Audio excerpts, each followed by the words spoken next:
নমস্কার, দেখছেন কলকাতা টিভি, সঙ্গে রয়েছে আমি স্বর্ণালী। শুরু করছি গুড মর্নিং কলকাতা। রামনবমীর রাতে পার্ক সার্কাসে উত্তেজনা, বিজেপির গাড়ি ভাঙচুরের অভিযোগ, এক্স হ্যান্ডেলে পোস্ট করে অভিযোগ।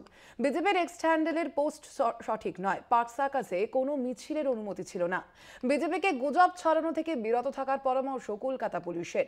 মামলা দায়ের করে তদন্ত শুরু করেছে পুলিশ।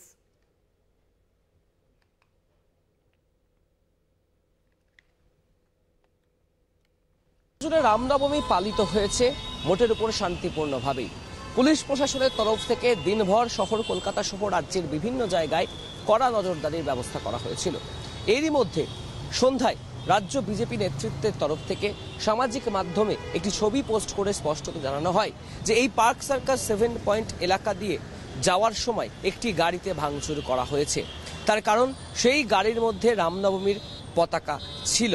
যদিও এই ঘটনায় কতজন আহত হয়েছেন সেই হিসাব এখনো স্পষ্ট নয়। অন্যদিকে রাজ্য বিজেপির তরফে এই যে সামাজিক মাধ্যমে পোস্ট, তার পাল্টাও দিয়েছেন কলকাতা পুলিশ। কলকাতা পুলিশের সামাজিক মাধ্যমে স্পষ্টত বলে দেওয়া হয়েছে যে এই পার্ক সার্কাস 7 পয়েন্ট এলাকা দিয়ে কোনো রকম রামনবমীর মিছিলের অনুমতি ছিল না। এবং এই যে ঘটনা ঘটেছে বলে বিজেপির তরফ থেকে সামাজিক মাধ্যমে দাবি করা হচ্ছে, সেরকমই একটি খবর পাওয়ার পর, অর্থাৎ গাড়ি ভাঙচুরের যে খবর, সেই খবর পাওয়ার পরে কলকাতা পুলিশের আধিকারিকরা এবং বিরাট পুলিশ বাহিনী ঘটনাস্থলে এসে পৌঁছায় এবং সেই গাড়িটিকে তারা উদ্ধার করে। এছাড়াও পুলিশের তরফ থেকে গাড়ি ভাঙচুরের যে ঘটনা, সেই ঘটনার তদন্তও করা হবে বলে স্পষ্টত জানানো হয়েছে কলকাতা পুলিশের সামাজিক মাধ্যমে। একই সাথে কোনো রকম প্ররোচনামূলক বা কোনো রকম রিউমার্স যাতে কান না দেন সাধারণ মানুষ, সেই আবেদনও রাখা হয়েছে। সাময়িকভাবে একটু উত্তেজনা সৃষ্টি হলে এই পার্ক সার্কাস 7 পয়েন্ট এলাকায় মোতায়েন করাও হয়েছিল বিরাট পুলিশ বাহিনী, এবং রাতের যাতে কোনো রকম কোনো অশান্তি না হয় সেই কারণে কলকাতা পুলিশের তরফ থেকে মোতায়েন রাখা হয়েছে বেশ কিছু পুলিশ আধিকারিককে। এবং ঘটনাস্থলে সরেজমিনে সামগ্রিক পরিস্থিতি খতিয়ে দেখেছেন সাউথ ইস্ট ডিভিশনের ডিসি যিনি রয়েছেন ভোলানাথ পান্ডে। সব মিলিয়ে পরিস্থিতি স্বাভাবিক রয়েছে, শান্তিপূর্ণ পরিস্থিতিও রয়েছে। মোটের উপর দিনভর রামনবমীর যে অনুষ্ঠান বা যে উৎসব ছিল তা শান্তিপূর্ণভাবেই পালিত হয়েছে শহর কলকাতায়। তবে সন্ধ্যাবেলার বিজেপির তরফ থেকে যে পোস্ট করা হয়েছে সেটি কতটা সত্য, আদৌ কি ঘটনা ঘটেছে তা নিয়ে এখনো যথেষ্ট সংশয় রয়েছে, এমনটাই বলছে ওয়াকিবহাল মহল। অন্যদিকে কোনো প্ররোচনামূলক পোস্ট বা কোনো প্ররোচনামূলক মন্তব্যে কান না দেওয়ার অনুরোধও জানানো হয়েছে কলকাতা পুলিশের তরফ থেকে। ক্যামেরায় সুবীরের সাথে Aritra, Kolkata TV, park circus. নন্দীগ্রামে হিন্দুত্বের জেগির তুলে মুখ্যমন্ত্রীকে চ্যালেঞ্জ ছুড়লেন বিরোধী দলনেতা শুভেন্দু অধিকারী। রামনবমীর দিন সোনাচূড়ায় রাম মন্দিরের শিলান্যাস করেন নন্দীগ্রামের বিজেপি বিধায়ক। এদিন মুখ্যমন্ত্রী মমতা বন্দ্যোপাধ্যায়কে চ্যালেঞ্জ জানিয়ে শুভেন্দু বলেন, দীঘায় পুরীর আদলে মন্দির যেমন করছেন তেমনি পুরীর গেটের মতো লিখে দেখান হিন্দু ব্যতীত প্রবেশ নিষেধ। পাল্টা বিজেপি নেতাকে একহাত নিয়েছেন তৃণমূল সাংসদ কল্যাণ বন্দ্যোপাধ্যায়। ২৬ বিধানসভা নির্বাচনের আগে নন্দীগ্রামে রাম মন্দিরের ভিত্তিপ্রস্তর স্থাপন করে নতুন করে হিন্দুত্বের জিগির তুললেন বিরোধী দলনেতা শুভেন্দু অধিকারী।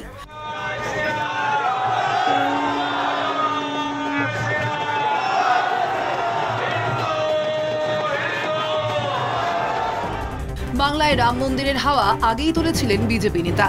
রামনবমী থেকে সেই কাজ শুরুর কথা আগেই শোনা গিয়েছিল তাঁর গলায়। সেই মতো রবিবার নন্দীগ্রামের সোনাচূড়ায় রাম মন্দিরের শিলান্যাস করলেন বিরোধী দলনেতা। এদিন যজ্ঞ ভূমি পুজোর মাধ্যমে হয় শিলান্যাস অনুষ্ঠান। নন্দীগ্রামের শহীদ দেবব্রত মাইতির স্ত্রী কল্পনা মহাপাত্র মাইতির হাত ধরে শিলান্যাস হয় রাম মন্দিরের। এদিন অনুষ্ঠান মঞ্চ থেকে মুখ্যমন্ত্রী মমতা বন্দ্যোপাধ্যায়কে প্রকাশ্যে চ্যালেঞ্জ ছুড়ে দিলেন বিরোধী দলনেতা। পাশাপাশি তার দাবি, সরকারি টাকায় হিন্দুদের মন্দির হয় না। সরকারি টাকায় মন্দির নয়, সাংস্কৃতিক কেন্দ্র করছে। আমি তো চ্যালেঞ্জ দিয়ে বলি, পুরীর আদলে মন্দির করছেন, বলছেন পুরীর মন্দিরের গেটে লেখা আছে হিন্দু ব্যতীত কারোর প্রবেশাধিকার নেই। পারবেন তো এই রাজ্যের মুখ্যমন্ত্রী লিখতে পারবেন? দীঘায় জগন্নাথ মন্দির ইস্যুতে মুখ্যমন্ত্রীকে চ্যালেঞ্জ ছোড়ায় শুভেন্দু অধিকারীকে পাল্টা তুলোধনা করেছেন তৃণমূল সাংসদ কল্যাণ বন্দ্যোপাধ্যায়। হুগলিতে রামনবমীর অনুষ্ঠান থেকে সমালোচনায় সরব তৃণমূল সাংসদ। হিন্দুদের মধ্যে ঘৃণা ছড়ায়, অন্য ধর্মের মধ্যে দিয়ে ঘৃণা ছড়ায়, তারা মেকি হিন্দু। এরা হিন্দুই নয়, এরা হিন্দুর নামে রাজনীতি করে আর হিন্দুর নামে ব্যবসা করে খায়। কিন্তু আসলে হিন্দু কখনো কখনো ভাগাভাগি করে না। কোটি কোটি লোক নিয়ে হাঁটবো, কোথায় গেল সেই গুন্ডাটা, বেটা নন্দীগ্রামের গুন্ডা। অন্যদিকে নন্দীগ্রামে রাম মন্দিরের শিলান্যাস অনুষ্ঠানের আমন্ত্রণ পত্রে ভুল মন্ত্র লেখায় বিরোধী দলনেতার সমালোচনায় সরব জেলা তৃণমূল নেতৃত্ব। আমাদের গীতাতে লেখা আছে, যদা যদা হি ধর্মস্য গ্লানি ভবতি ভারত অভ্যুত্থানম অধর্মস্য। কিন্তু শুভেন্দু অধিকারী লিখলেন অভ্যুত্থানম ধর্মস্য।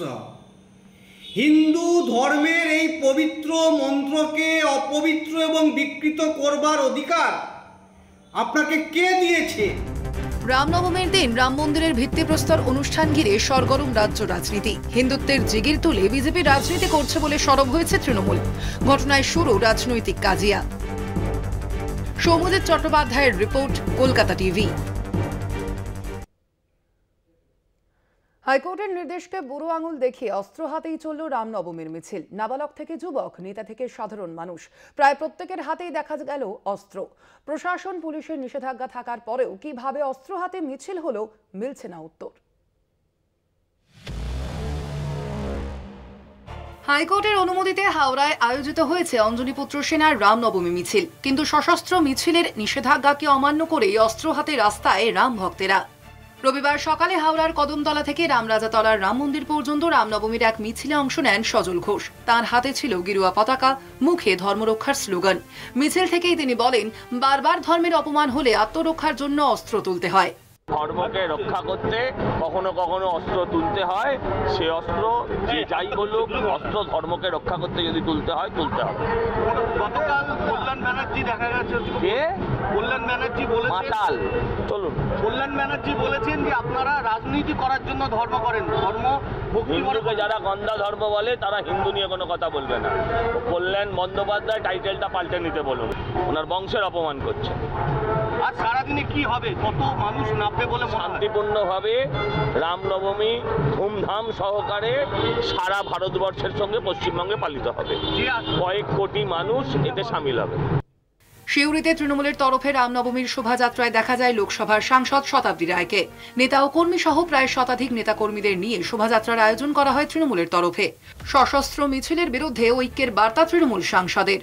শান্তিতে থাকুক মানুষ, ধর্ম বিদ্বেষ ভুলে মানবিকতার কথা বলে মানুষের সম্পর্কটাকে ইম্পর্টেন্ট দিন, এবং রাম সমান এবং সীতারাম, শুধু রাম নয়, রাজা সীতারাম হয়েছে। রাম রাম মানে রাম রাম সীতারাম, সীতাকে ছাড়া আমরা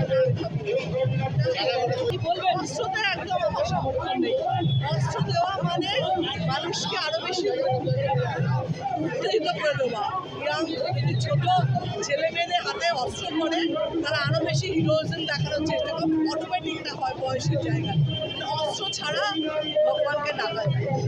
রামনবমীর অনুষ্ঠানে তলোয়ার হাতে দেখা গেল বিজেপি বিধায়ক অগ্নিমিত্রা পালকেও। এটি সনাতনী ধর্মে প্রচলিত। এ রাজ্যের সংখ্যালঘুরা যদি তাজিয়া বের করতে পারে, তাহলে পশ্চিমবঙ্গে হিন্দুরা কেন করতে পারবে না? প্রশ্ন অগ্নিমিত্রা পালের। আমি হিন্দুর মেয়ে, আমি সনাতনী হিন্দু।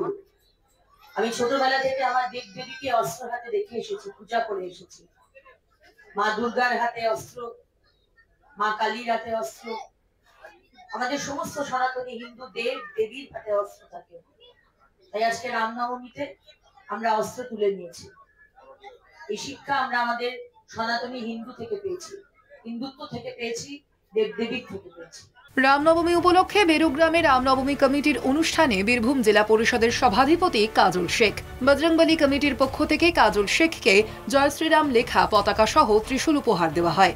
এদিন কাজল শেখ ছাড়াও এই অনুষ্ঠানে উপস্থিত ছিলেন নানুরের বিধায়ক বিধান মাঝি। এটাই বাংলা কৃষ্টি, এটাই বাংলা কালচার।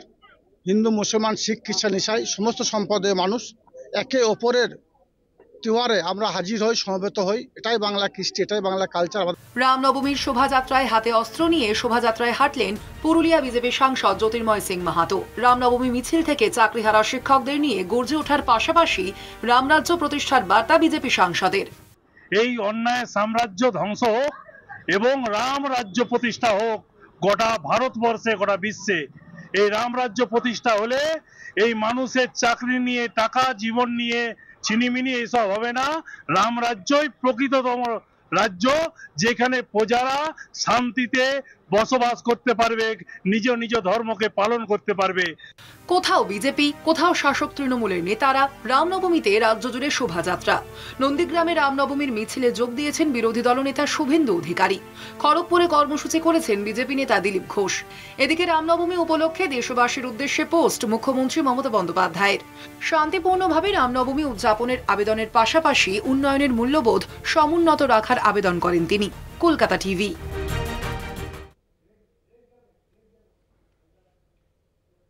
গুড মর্নিং কলকাতায় এখন সময় একটা ছোট্ট বিরতির। ফিরছি বিরতির পর আরো খবর নিয়ে, সঙ্গে থাকুন।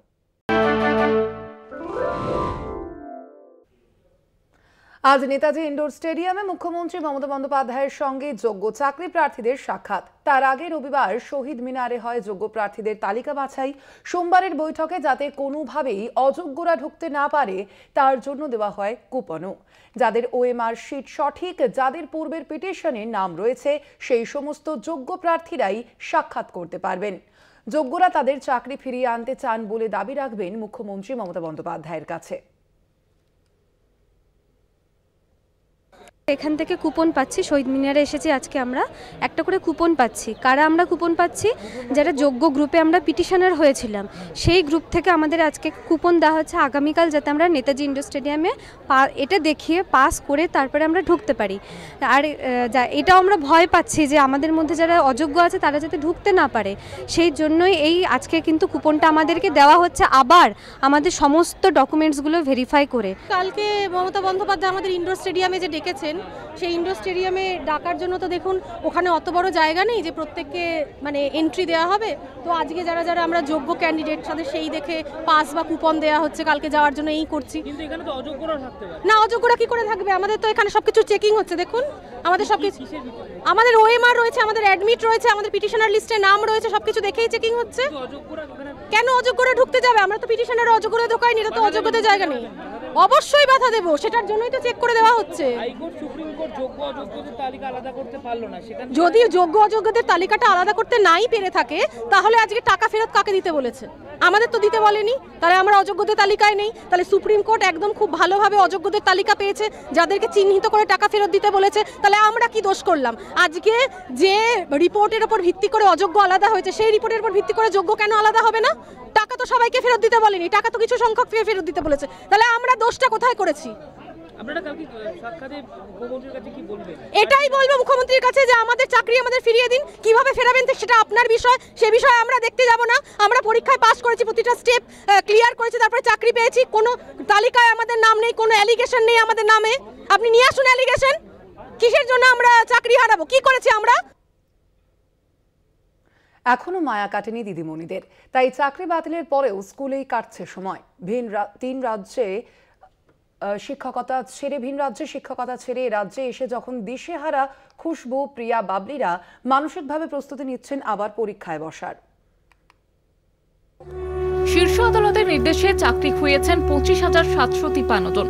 সুপ্রিম কোর্টের প্রধান বিচারপতি সঞ্জীব খান্না ও বিচারপতি সঞ্জয় কুমারের ডিভিশন বেঞ্চের রায় শোনার পরেই রাজ্যের শিক্ষা ব্যবস্থায় দেখা গিয়েছে ব্যাপক অচলাবস্থা। কারো মাথায় লক্ষ লক্ষ টাকা দেনা, কারোর ঘাড়ে পরিবারের দায়। কিভাবে চলবে সুপ্রিম রায়ে দিশেহারা চাকরিহারারা? কোন স্কুলে চাকরি হারিয়েছেন 13 জন শিক্ষক শিক্ষিকা, কোন স্কুলে আবার সেই সংখ্যাটা 25। চাকরিহারারা এত বড় ধাক্কা কাটিয়ে উঠতে পারেনি এখনো, তাই এখনই স্কুলেই কাটছে সারাটা দিন। ছবিটা রানীগঞ্জের বাসন্তী দেবী গোয়েঙ্কা বিদ্যালয়ের। সুপ্রিম নির্দেশে এই স্কুলে চাকরি খুইয়েছেন মোট 12 জন শিক্ষিকা। আপাতত ক্লাস নিতে পারবেন না তারা, কিন্তু শিক্ষকতার মায়া কাটেনি, তাই প্রাথমিক ধাক্কা কাটিয়ে বাড়িতে না বসে স্কুলেই আসতে দেখা গিয়েছে রানীগঞ্জের বাসন্তী দেবী গোয়েঙ্কা বিদ্যালয়ের শিক্ষিকাদের। তার মধ্যে একজন খুশবু দাস। তিনি উত্তর 24 পরগনার বাসিন্দা। ভিন রাজ্যে চাকরি করতে চাননি, শিক্ষকতা করতে চেয়েছিলেন এ রাজ্যেই, তাই হেলায় ছেড়ে দিয়েছিলেন অসময়ের কেন্দ্রীয় বিদ্যালয়ের চাকরি। কিন্তু সুপ্রিম কোর্টের রায়ে চাকরি খুইয়ে রাতারাতি অথৈ জলে পড়েছেন খুশবু দাস নামে ওই শিক্ষিকা। সুপ্রিম কোর্টের কাছে মানুষ চায়, ভাবে কি ওখানে কিছু একটা ন্যায় বিচার পাবো, কিন্তু এরকম একটা অন্যায় বিচার যে পাবো, মানে এটা ভাবা যায় না। হতাশা ঝরে পড়ে ওই স্কুলেরই শিক্ষিকা বাবলি রবিদাসের গলায়। 2019 সালে ওই স্কুলে চাকরিতে যোগ দেন তিনি। তারপর থেকে স্কুলের সঙ্গেই জড়িয়ে পড়েন। शिक्षा व्यवस्था मतलब पूरी तरीके से चरमरा गई है और न्याय व्यवस्था पर से तो विश्वास ही हमारा उठ गया है। अब शायद ही कोई इस प्रोफेशन में आना चाहे। इस प्रोफेशन में आने से पहले एक बार ज़रूर कैंडिडेट सोचेंगे कि क्या टीचिंग जॉब हमारे लिए सिक्योर है या नहीं। রানীগঞ্জের ওই স্কুলে ছাত্রীর সংখ্যা প্রায় 1,500। 28 জন শিক্ষিকার মধ্যে 12 জনের চাকরি গিয়েছে। বাকি 16 জন শিক্ষিকা নিয়ে কিভাবে স্কুল চলবে তা ভেবেই অস্থির প্রধান শিক্ষিকা শ্রুতি গঙ্গোপাধ্যায়। এতজনের স্কুলকে এতজন টিচার চলে যাওয়ার পর এই রোল স্ট্রেংথ নিয়ে জানি না কী করে চালানো যাবে। Hindi, English, physical science, life science আর হিস্ট্রি, তার মধ্যে এরা যদি চলে যান ফিজিক্যাল সায়েন্স আর হিস্ট্রির কোনো টিচারই থাকবেন না। চিন্তায় ঘুম উড়েছে স্কুলের পড়ুয়াদেরও।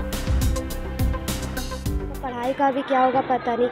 7 तारीख से हम लोग का एग्ज़ाम भी है और बहुत सारा पीरियड हम लोग का खाली भी जा रहा है। फर्स्ट पीरियड ही सिर्फ हुआ है, मैम लोग तो जो दे रही है बस हम लोग बना रहे हैं। 2026 में आने वाले हम लोग बोर्ड एग्ज़ाम देंगे तो इससे हमारे रिजल्ट में बहुत प्रभाव पड़ेगा। तो आज क्लास कैसे क्या हो रहा है? आज सारे क्लास खाली जा रहे हैं जिससे हमें बहुत दुख हो रहा है। ফের নতুন করে লড়াই শুরু হবে, নতুন করে বসতে হবে পরীক্ষায়। ভাগ্যের শিখে ছিড়বে কিনা তা কারো জানা নেই। তারপরেও ফের পরীক্ষা দিয়ে চাকরিতে যোগ দেওয়ার আশায় বুক বেঁধেছেন শিক্ষক শিক্ষিকারা। আসানসোল থেকে পবিত্র বন্দ্যোপাধ্যায়ের report, Kolkata TV. Good morning কলকাতায় এখন সময় আরও একটা ছোট্ট বিরতির। ফিরছি বিরতির পর আরও খবর নিয়ে, সঙ্গে থাকুন। হারোয়ায় প্রকাশ্যে তৃণমূলের গোষ্ঠী কোন্দল। একই ব্লকে নতুন এবং প্রাক্তন সভাপতির পোস্টের ব্যানার ঘিরে তুঙ্গে জল্পনা। নতুন করে সভাপতি নির্বাচন হওয়ার পরেও কিছু কিছু জায়গায় ফেস্টুন ব্যানারে জল করছে পুরনো সভাপতির নাম। বিভ্রান্ত স্থানীয় থেকে দলীয় সমর্থকরা, অস্বস্তিতে দলীয় নেতৃত্ব। 2026-এর বিধানসভা নির্বাচনের আগে তৃণমূলের সমস্ত স্তরে দলীয় কর্মীদের কাঁধে কাঁধ মিলিয়ে একত্রিত হওয়ার ডাক দিয়েছে শাসক দলের শীর্ষ নেতৃত্ব। মিলেমিশে দলীয় কর্মসূচি পালন করার নির্দেশ দেওয়া হয়েছে তৃণমূলের উচ্চ স্তর থেকে, কিন্তু সেই নির্দেশ অমান্য করেই হারোয়ায় প্রকাশ্যে তৃণমূলের গোষ্ঠীদ্বন্দ্ব। সম্প্রতি ঈদের শুভেচ্ছা বার্তা দিয়ে হারোয়ার বিভিন্ন জায়গায় তৃণমূলের পক্ষ থেকে বড় বড় করে ব্যানার এবং ফ্লেক্স টাঙানো হয়েছে। ব্যানারে লেখা রয়েছে হারোয়া 2 নম্বর ব্লক তৃণমূল সভাপতি ফরিদ জামাদার। অপরদিকে ওই হারোয়া এলাকাতেই বেশ কিছু ব্যানার লাগানো হয়েছে, তাতে আবার লেখা হারোয়া 2 নম্বর ব্লক তৃণমূলের সভাপতি সিরাজুল ইসলাম। একই ব্লকের দুজন আলাদা সভাপতির নাম দেখে বিভ্রান্ত স্থানীয়রা। সমস্যা হচ্ছে, জনগণের সমস্যা হচ্ছে, বিভ্রান্তি হচ্ছে, কোন দিকে যাবে কি করবে কিছু ভেবে পাচ্ছে না। গোষ্ঠী দণ্ড দুটো। হারোয়া 2 নম্বর ব্লক তৃণমূলের সভাপতি ফরিদ জামাদারকে গত কয়েক মাস আগে সরিয়ে ওই জায়গায় ব্লক সভাপতি হিসেবে নির্বাচিত করা হয় সিরাজুল ইসলাম নামে এক তৃণমূল কর্মীকে। বসিরহাট তৃণমূল সাংগঠনিক জেলার অবজারভার তথা রাজ্যের দমকল মন্ত্রী সুজিত বসু সাংবাদিক বৈঠক করে নতুন সভাপতি সিরাজুল ইসলামের নাম ঘোষণা করেছিলেন, তবে তা মানতে নারাজ হারোয়ার প্রাক্তন সভাপতি ফরিদ জামাদার। একটা ফাইনাল ডিসিশন আসার দরকার আছে এলাকার কাছে। 2026-এর নির্বাচন, সেই নির্বাচনের আগে এরকম মানুষের ভিতরে বিভ্রান্তি তৈরি করা, এটা আমার ক্ষতিকারক না, এটা দলের ক্ষতিকর। মানুষ জানে যে অভিষেক বন্দ্যোপাধ্যায় এবং মমতা বন্দ্যোপাধ্যায়ের অনুপ্রেরণায়, সুব্রত বক্সির নির্দেশে এবং সুদীপ বোস আমাদের বসিরহাট সাংগঠনিক জেলার অবজারভার এবং সরোজদা আমাদের চেয়ারম্যান, এদের নেতৃত্বেই আমার দেওয়া হয়েছে, সার্টিফিকেট দেওয়া হয়েছে হারোয়া ব্লক 2-এর। এবং কারা এবং কিভাবে এটা মারছে আমার জানা নেই, তবে এটা সম্পূর্ণ অবৈধ এবং বেআইনি। যদিও স্থানীয়রা জানাচ্ছে অবজারভার সভাপতির নাম বদল করলেও রাজ্য স্তরে অনলাইনে এখনও ফরিদ জামাদারের নাম নজরে পড়ে। যাদের সমস্যায় পড়লে তারা কার কাছে যাবেন সেই নিয়ে বিভ্রান্তি সৃষ্টি হয়েছে সাধারণ মানুষের মধ্যে। বসিরহাট থেকে সঞ্জিত চক্রবর্তীর report, Kolkata TV. Good morning Kolkata আজ এ পর্যন্ত। দেখতে থাকুন কলকাতা টিভি, রাত দিন 7 দিন।